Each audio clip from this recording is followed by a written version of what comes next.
Assalamualaikum warahmatullahi wabarakatuh. Apa kabar semuanya? Saya harap kita semua selalu dalam keadaan yang sehat selalu. Teman-teman tetap semangat dan juga jangan pantang menyerah dalam mengikuti pembelajaran jarak jauh seperti yang saat ini sedang kita lakukan. Dan selalu diingat untuk tetap mematuhi protokol kesehatan yang telah ditetapkan, seperti menggunakan masker ketika ingin pergi dan juga rajin mencuci tangan ketika setelah dari mana-mana.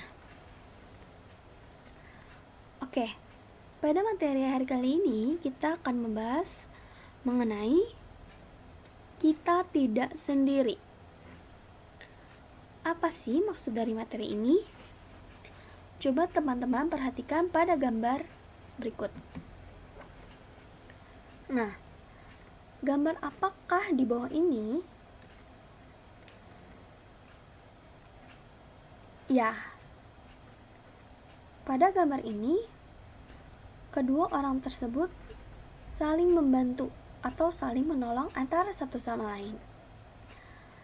Ada yang saling membantu ketika ingin menanjak, ketika yang satu merasa kesusahan, ketika terjatuh, dan juga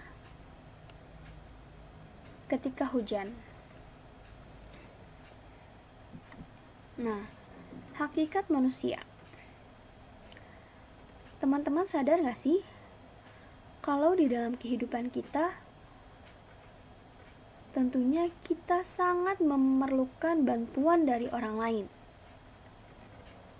Dan kita tidak bisa untuk melakukan kegiatan tersebut sendiri. Manusia adalah makhluk sosial yang tidak dapat hidup sendiri. Antara seorang dengan yang lain tentunya saling hajat menghajatkan atau butuh membutuhkan. Dan dari situ timbul kesadaran untuk saling membantu dan tolong menolong. Nah, tidak mungkin seorang dapat bertahan hidup sendirian tanpa bantuan pihak lain. Pengertian tolong-menolong. Tolong-menolong adalah sikap saling membantu untuk meringankan beban, penderitaan ataupun kesulitan orang lain dengan melakukan sesuatu. Bantuan yang dimaksud dapat berbentuk bantuan tenaga, waktu, ataupun dana. Nah, pasti ketika kalian ditolong oleh orang lain, pasti kalian menjadi lebih ringan dalam mengerjakan kegiatan tersebut. Dan bantuan tidak selalu berupa tenaga. Bantuan juga bisa merupakan waktu ataupun dana. Tolong-menolong adalah termasuk persoalan-persoalan yang penting dilaksanakan oleh seluruh umat manusia secara bergantian. Karena tidak mungkin seorang manusia itu akan dapat hidup sendiri-sendiri tanpa menggunakan cara pertukaran kepentingan dan kemanfaatan. Nah, maksudnya ini, tidak mungkin ada orang yang mampu hidup sendiri-sendiri tanpa menggunakan cara pertukaran. Maksudnya, cara untuk saling membantu antara satu sama lain. Misalkan ketika saya butuh teman saya untuk membantu saya, maka teman saya juga membantu saya untuk melakukan kegiatannya. Seperti itu. Dalil tolong-menolong. Nah, teman-teman, Allah juga sudah berfirman nih dalam Al-Quran surat Al-Maidah yang berbunyi, A'udzubillahi minasyaitonirrajim, Bismillahirrahmanirrahim, wa ta'awanu 'alal birri wat taqwa wa la ta'awanu 'alal ismi wal udwan wattaqullaha innallaha syadidul iqab, yang artinya, dan tolong menolonglah kamu dalam mengerjakan kebajikan dan takwa, dan jangan tolong menolonglah dalam berbuat dosa dan pelanggaran, dan bertakwalah kamu kepada Allah, sesungguhnya Allah amat berat siksanya. Nah, Jadi Allah juga menganjurkan kita untuk saling menolong ya teman-teman. Dan tentunya dalam hal kebajikan dan juga takwa. Jangan tolong menolong dalam berbuat dosa ataupun pelanggaran. Faktor perilaku menolong. Faktor situasi. Yang pertama, karena kehadiran orang lain. Lalu, menolong orang yang disuka. Desakan waktu dan juga ada model. Faktor personal dari diri sendiri. Suasana hati. Nah, biasanya nih suasana hati juga mempengaruhi apakah kita ingin melakukan kebajikan, yaitu tolong menolong kepada orang lain atau tidak. Contohnya, saya sedang merasa tidak mood dan saya tahu bahwa ada orang yang sedang mengalami kesusahan dan memerlukan bantuan. Akan tetapi karena saya merasa tidak mood, akhirnya saya lebih memilih mengabaikan daripada membantu orang tersebut. Seperti itu. Lalu jenis kelamin, sifat, dan juga usia. Manfaat tolong-menolong. Yang pertama, pekerjaan berat menjadi ringan. Nah, dalam gambar ini contohnya, para siswa sedang melakukan kerja bakti untuk membersihkan lingkungan sekolahnya. Coba kalau mereka mengerjakan seorang diri, tentunya akan memakan waktu yang sangat lama dan juga terasa berat. Tapi kalau dikerjakan secara bersama-sama, pasti akan lebih cepat dan menjadi lebih ringan. Yang kedua, menghargai diri sendiri. Apa sih maksudnya? Maksudnya ialah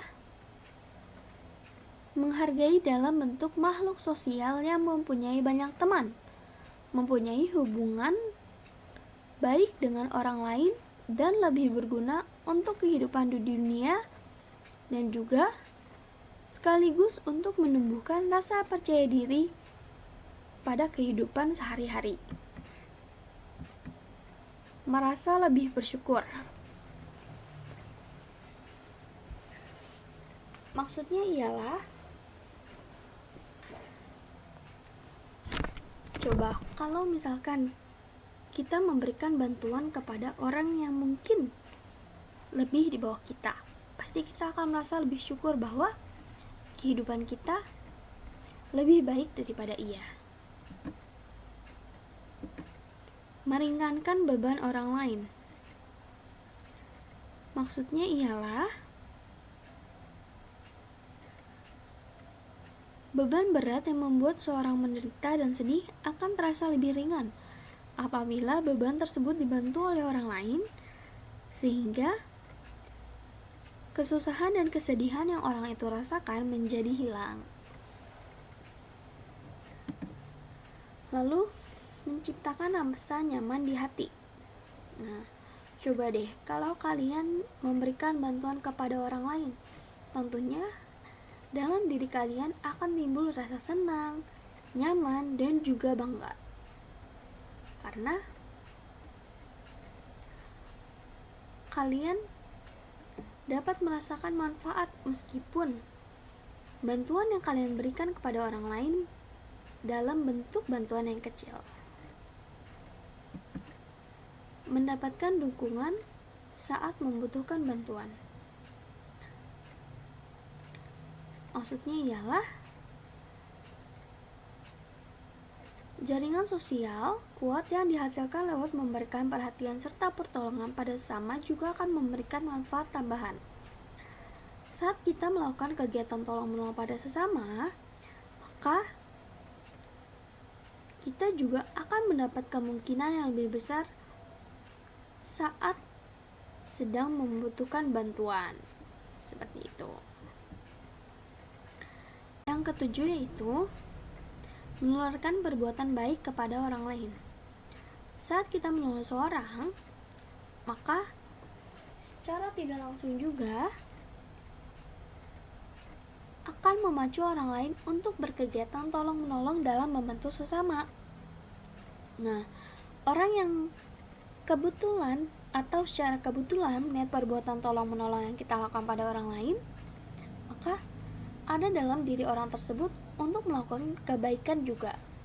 Nah, seperti itu dan akan terus menularkan pada orang lain. Pentingnya tolong-menolong. Dari kegiatan tolong-menolong, tentunya ada hal yang bisa kita dapatkan.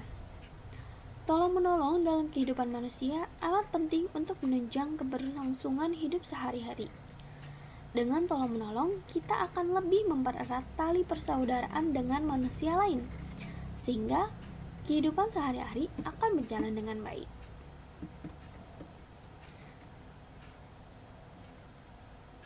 Thank you teman-teman. Ini materi yang kita bahas pada hari ini, yaitu mengenai tolong-menolong. Mari kita terus melakukan kebaikan kepada orang lain, terutama dalam hal tolong-menolong. Saya harap kalian dapat memahami materi ini dengan baik. Saya akhiri. Wassalamualaikum warahmatullahi wabarakatuh.